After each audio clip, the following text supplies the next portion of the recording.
The Magic players of today have seen Universes Beyond sets and Secret Lairs for all different kinds of properties. We've seen sets based on Assassin's Creed and Final Fantasy. We've seen Secret Lairs with Sonic the Hedgehog, Walking Dead, and now Dwight Schrute from The Office. These days, I don't think any collaboration Wizards of the Coast does with any outside property would shock anybody. But there is one single collaboration that not only would set the card game world on fire, I don't believe it could ever happen. But I don't work for Wizards of the Coast, and this is my channel. So today, I'm going to talk you through a Secret Lair that I designed that has been a bit of a passion project of mine lately. I'm Foxherder, and let me introduce you to my series of Pokémon Secret Lairs. I've been thinking a lot about how you would translate Pokémon into Magic the Gathering. Aesthetically, they're pretty far apart, but the concept of elemental monsters is obviously a huge overlap. So let me break down my thought process in designing these Secret Lairs. Yes, lairs. There's multiple, 5 of them to be exact. My favorite Universes Beyond Secret Lairs are those that are just reskinned reprints. Bonus points if they're meaningful reprints. So that's the route I wanted to go. That means we're going to be seeing cycles of high value cards in here, a thing that I think Magic desperately needs to do more often. And now that we have goals in mind, let's establish some of the flavor of these Secret Lairs. This might be some news to anybody over the age of 30, but there are not just 151 Pokemon anymore. There are 1,025 unique Pokemon that exist now. And I knew I wanted to showcase the full gamut of what Pokemon has to offer. To keep this even more organized and clean, each Secret Lair is going to focus on a specific generation of Pokemon. So to really get into it, let's start with Generation 1. The Pokemon that I chose to represent Generation 1 should be absolutely no surprise to anybody watching this. It's obviously Pikachu. Pikachu is so iconic that it feels like I'm talking about Superman or Darth Vader. It's just this universal symbol of a series that has been around for so long at this point. Pikachu is an electric mouse that uses both physical and ranged attacks. Translating the electric type into Magic is pretty easy, as we already have a color pair for it. Red and blue, and specifically the Izzet Guild, have a lot of electricity represented in their card titles and art. The mouse part is a little less straightforward somehow. Mice are plentiful in Bloomborough, but they're the Boros type. The Izzet type was otters, but that's where the mechanics of Pokemon comes in. You see, the creature types don't matter in Pokemon like they do in Magic. Calling Pikachu a mouse is simply a description of its physiology for the Pokedex, and it doesn't have any mechanical significance. So as long as we get the colors right, the creature type can be flexible. All that to say, there is no better fit in my eyes for Pikachu than Bria, Riptide Rogue. Doesn't this just feel correct? Think of how Pikachu is represented in the anime. We all know him as Ash Ketchum's closest companion, and he never fails to showcase his battle prowess in every encounter they face together. As a side note, the unrivaled title that I gave to Pikachu is an actual title that your Pokemon could have in the video games. And each Pokemon that you see with a title, that will be the case for. Okay, one down and a lot more to go. There are a ton of different directions you can take fleshing out this one card into a full Secret Lair. My first thought was to pair it with 5 other synergistic creatures and make a 6 Pokemon team like in the video games, but that felt a little too easy. I knew I wanted to design these for Commander because, like it or not, it's still the most popular format out there, and it's also the easiest to express creativity within. Making these all reprints means we're not looking to the Pokemon TCG to try to translate cards from there. But Pokemon does have a different competitive game that has the same push-pull dynamic that Magic is known for. Not with cards, but with the actual Pokemon you catch in the video games. VGC is the official competitive Pokemon format. Each battle you select 4 Pokemon from your team of 6 to compete in double battles. The mechanics and nuances of competitive Pokemon are a little too much to get into for a Magic the Gathering video, but I think how you actually get your Pokemon ready for competitive play is a great jumping off point for how to shape these Secret Lairs. First, you need to train them in their proper EVs and IVs, which I do not have time to get into all of that here, but I'll put some links in the description below if you're interested in learning more. more. Next, we have to make sure that our Pokemon has the proper ability that we want them to be using. Abilities are passive effects that can do a wide variety of things, like boost damage and stats, punish opponents for hitting them, or even change the weather in some cases. The next thing you'll see on any competitively trained Pokemon is a held item. This is by and large like an equipment in Magic the Gathering. The Pokemon holds onto it in battle and it can have a variety of different effects. The last piece of the puzzle is that your Pokemon has 4 separate move slots. I'm sure if you're watching this, you've played a Pokemon game and know this already, but it's worth pointing out, because these guidelines for VGC are going to inform how we template these secret lairs. Each lair is going to consist of 6 cards. 1 legendary creature, which is the Pokemon that is being represented, 1 piece of equipment, which will be the held item that a Pokemon would typically have, and 4 instant and sorcery cards that will be either their moves or abilities. Let's finish up this first one. If you see Pikachu at all in VGC, it's most likely because someone found a niche for it to use its signature held item, the Light Ball. The Light Ball will increase the attack and special attack of any Pikachu holding it pretty significantly. And although it's not necessarily the best in slot equipment in a Bria deck,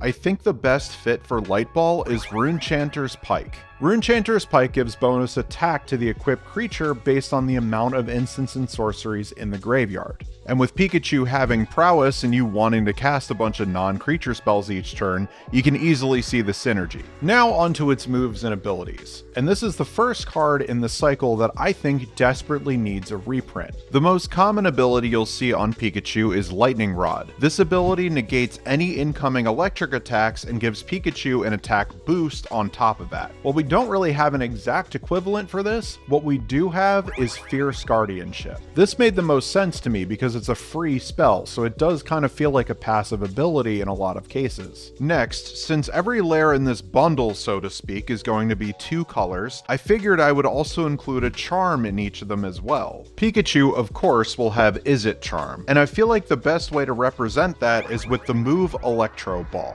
Electro Ball does scaling damage based on how much faster the user is compared to the opposing Pokemon. We don't really have any mechanic that makes sense for this in Magic the Gathering, but when I think of speed in Pokemon, I think of tempo in Magic. Izzet Charm being a useful piece of tempo utility made this work out really cleanly. And speaking of tempo pieces, let's add one of the most important Magic cards of all time to this lair. Brainstorm. Brainstorm also works out pretty easily, because if we're sticking with the speed equals tempo analogy, then casting Brainstorm is like using the move Agility. Agility doesn't damage the opponent, but it does double the user's speed stat. Does that sound like a lot? Because it is. Much like a Brainstorm. And we're finally down to our last card for this lair. And although it's seen some love in past Secret Lairs, Lightning Bolt is an iconic Izzet staple, fits the theme near perfectly, and happens to be my favorite card of all time. That's right, despite the chill vibes of this channel, I am a die-hard red mage and I don't care about your blockers. But it would be too easy to just turn it into Thunderbolt, and Pikachu happens to have a signature move that also works really well. It's called Volt Tackle. This is one of the strongest electric type moves that exists, and it's also exclusive to Pikachu's evolutionary line. It's an iconic move for an iconic card. And there we go, there's our first lair down. Pikachu and 5 relevant cards to a strategy that you could actually use in Commander. Before we get to the rest, here's the time where I do the YouTube stuff and tell you to like and subscribe. You have no idea how much it helps out small channels like mine, and thank you so much for watching. If you decide you really like me, I also opened up YouTube memberships. As of right now, it's just a monthly way to show thanks and donate to the channel and its future endeavors. Like for example, actually commissioning artists to help me out with these secret lairs instead of just finding stuff off the internet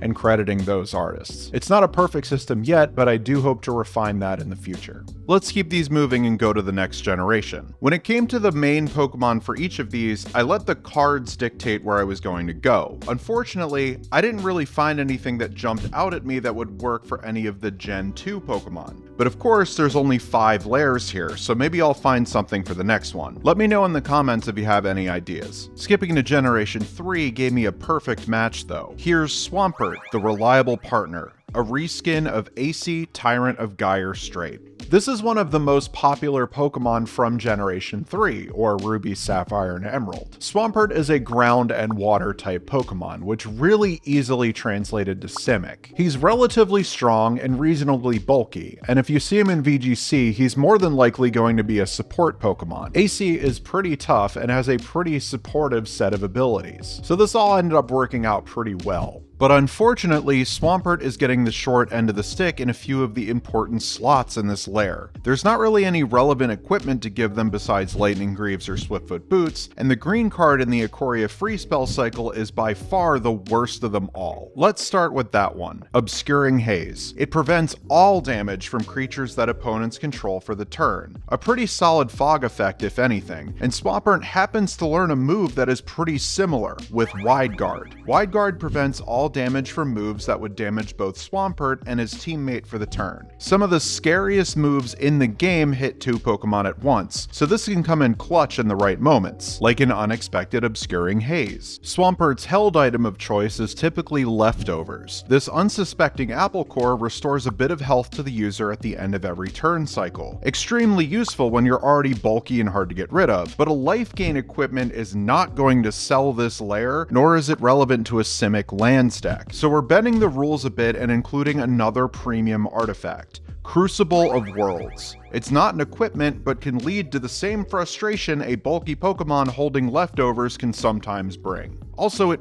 really needs a reprint. Since we gave Pikachu his signature move, I wanted to try to recreate Swampert's too with Muddy Water. Muddy Water is a move that hits both opposing Pokemon and lowers their accuracy. We don't really have a good analog for this, but we do have Whelming Wave. It's not an exact translation, and not a lot of the rest of the move cards are going to be, but I think it's a pretty good representation of what's going on. Both the move and the card are slowing your opponents down and likely doing a lot of damage in the process. Let's move on to the charm for this lair. Simic Charm may not be as good as Izzet Charm, but it's a fantastic piece of creature support. And Swampert happens to get the move Helping Hand, which is one of the best supporting moves in Pokemon. This move doesn't do anything for the user, but boosts its teammate's attack stat for the turn. This is extremely useful in clearing the board or getting out of sticky situations. And that feels a lot like what Simic Charm is trying to accomplish. It can buff your creatures or it can prevent them from being wiped out. For the final card, I knew I wanted to include 3 Visits. I knew it was going to be either that or Nature's Lure, and 3 Visits is the more expensive of the two. Since this would also fall under a support card, I decided to include it as Amnesia. It's a move that raises a Pokemon's defenses, and that in a roundabout way is also what Ramping can do for you in Magic as well. Plus, I really wanted to use this official art when I found it because I love Slowpoke, and this piece is just great.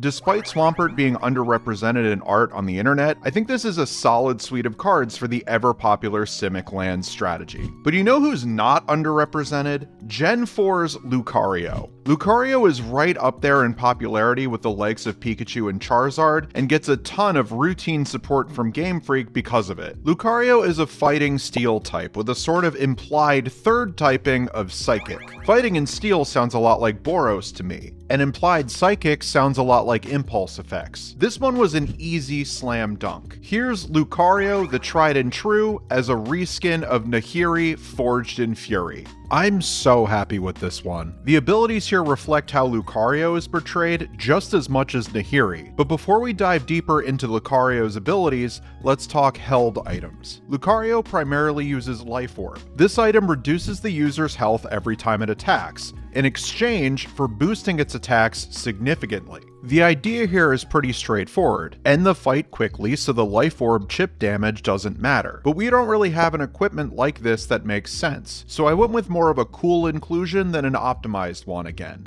Nahiri looks a lot like Stoneforge Mystic, and when I think of Stoneforge Mystic, I think of Batterskull. It's definitely a stretch to compare this thing to Life Orb at all, but it definitely helps speed games up. Now let's talk about the free spell Flawless Maneuver. This card gives all of your creatures indestructible for free, and if your opponent is planning their next moves around removing your creatures, this card can be totally blindsiding. The closest thing Pokemon has to creature removal besides attacking is flinching. Making a Pokemon flinch will stop them from taking an attack for that turn. Thankfully, Lucario has a way around this with its ability Inner Focus, which completely prevents it from flinching. This is a fantastic defensive ability, but Lucario is known for its offenses, and it reinforces that idea by learning the move Swords Dance. This move takes a turn to double the attack power of the user, turning it from strong to completely overpowered. Using a utility move to gain more power sounds like a tutor to me, and we even get a little bit of wordplay out of it by using Steel Shaper's Gift. It was simply too perfect not to. So far, we've pushed through a flinch and set up with a Swords Dance. Now it's time to attack. Dispatch is a great removal spell in any artifact deck, essentially acting as a third Swords to Plowshares. This card feels a lot like the move Bullet Punch. Bullet Punch is like a steel-type quick attack. Most of the time, it'll move first in the turn order, like an instant speed removal spell. All that's left is the Charm, and it's not much of a hot take to say that Boros Charm is probably the best of all of them. Since it's so good, I felt like I could get away with making it Lucario's signature move, Aura Sphere. This move is basically a fighting-type Shadow Ball that never misses, which kinda covers the first mode of Boros Charm. The other two aren't really applicable, but they feel like offshoots of what the rest of the Lair is already trying to do, so it works well enough for me. For the next one, we're skipping all the way to Generation 7, because when you're talking about VGC, there's a Pokemon from that era that is all but inevitable. If you know who I'm talking about, get ready with the timestamps, because it's the one, the only, Incineroar. This bipedal wrestler cat is the greatest Pokemon in VGC history, hands down. It's so good. At one point, Incineroar was on over 70% of teams in the competitive meta. And you thought Vivi was bad? Those were rookie numbers. This lair is going to be a breakdown of why that even happened to begin with. Starting with the colors. Incineroar is a fire and dark type, the most one-to-one translation in this series. It's already Rakdos. But which Rakdos commander do we use? I was originally looking at Valgavoth because of how strong it is, but Incineroar can't fly. And it is entirely too funny not to make Incineroar the feisty into the Lord of Pain. Incineroar is really hard to deal with and sits there making opponents' life worse the entire time. Like Swampert, it's very bulky, but it can be used as both an attacker and a support Pokemon at the same time, and gets access to all of the best moves in its type for both roles. It's tailor-made to be a menace. Let's dive into some of the moves and save the held item for later this time. The free spell is of course Deflecting Swat, a free redirection spell. There's a couple of moves that have the same feel as this spell, and Incineroar's is called Parting Shot. Parting Shot has the user lower the attack of an opposing Pokemon and switches itself out in the process, complete with an animation of the user cursing the opponent out before it leaves. But the terror doesn't stop there. Incineroar typically pairs Parting Shot with Fake Out. Remember how I said flinching is bad? Fake Out goes first like Quick Attack or Bullet Punch, does a little bit of damage, and makes the opponent flinch. It's one of the most annoying moves in the game, so for this one I decided on Chaos Warp. Believe it or not, it gets worse. I put a lot of emphasis on held items with these lairs, and Incineroar has a way to get rid of your held item mid-battle. It's the dark type move Knock Off, which not only gets rid of the held item, it also deals pretty good damage on top of that. For this move, I went with Rakdos Charm, because it can destroy artifacts and deal damage depending on the situation. I've been adding the signature moves of the featured Pokemon for each of these lairs. So next up is Darkest Lariat. Somehow the least scary thing on this list. This is a dark type move that ignores all stat changes of the opposing Pokemon. I went with Withering Torment for this one because for some reason this is a $5 uncommon and it fits pretty well here. Finally, for the held item, let's talk about out safety goggles. This item ignores powder moves like sleep powder or spore, which are the two most effective ways to put a Pokemon to sleep. This is where I'm going to cop out and just give it to Lightning Greaves, since it basically serves the same function in Magic. This Lair is going to make you the threat at the table, just like Incineroar. For this last lair, I wanted to include a Pokemon from Generation 9, since that is the most current one as of when this comes out. I really like a lot of what Gen 9 has to offer, but one Pokemon in particular skyrocketed its way to one of my all-time favorites immediately after release. And it also brings this video full circle, because it's an evolution of a Pokemon from Gen 1. I'm sure you all remember Mankey and its evolution Primeape, the angry monkeys from the original generation. Well, in Pokemon Scarlet and Violet, Pokemon asked the question, what would happen if a Primeape got so angry it literally died? Enter Annihilate.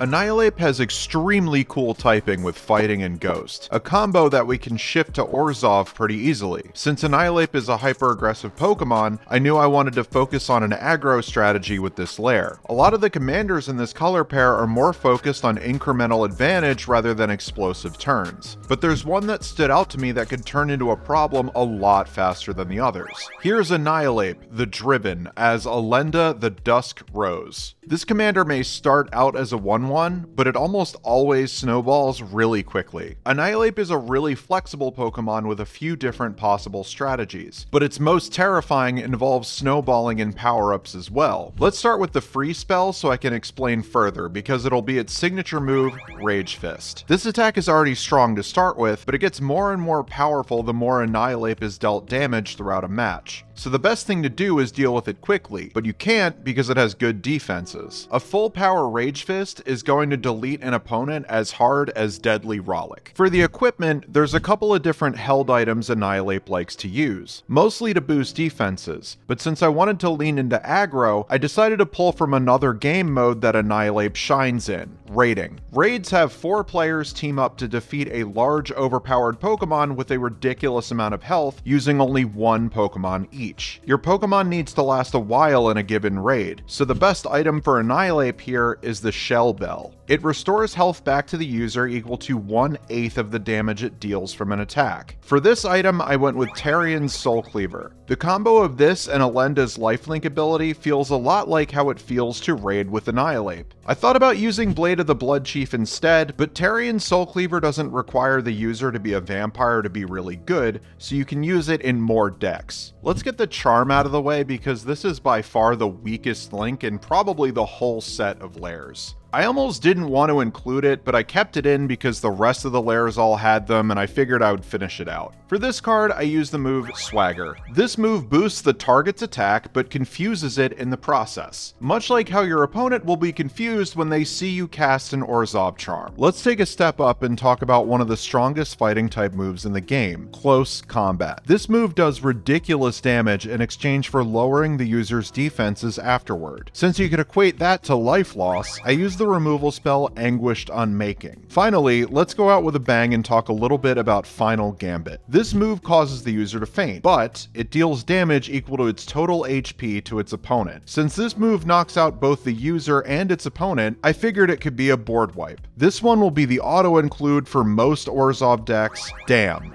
And with that, we close out the final lair in a series I'm ridiculously proud of. I love when I'm able to combine my interests and make something cool out of it, and I'd love to do more in the future, so let me know in the comments who your favorite Pokemon is, and I'll see if I can figure out an equivalent to it in Magic. I'm gonna have the images of all of the cards that I created in the description down below, and I strongly encourage you to look up every single artist that I used here. Thank you so much for watching as always. I'll see you in the next one.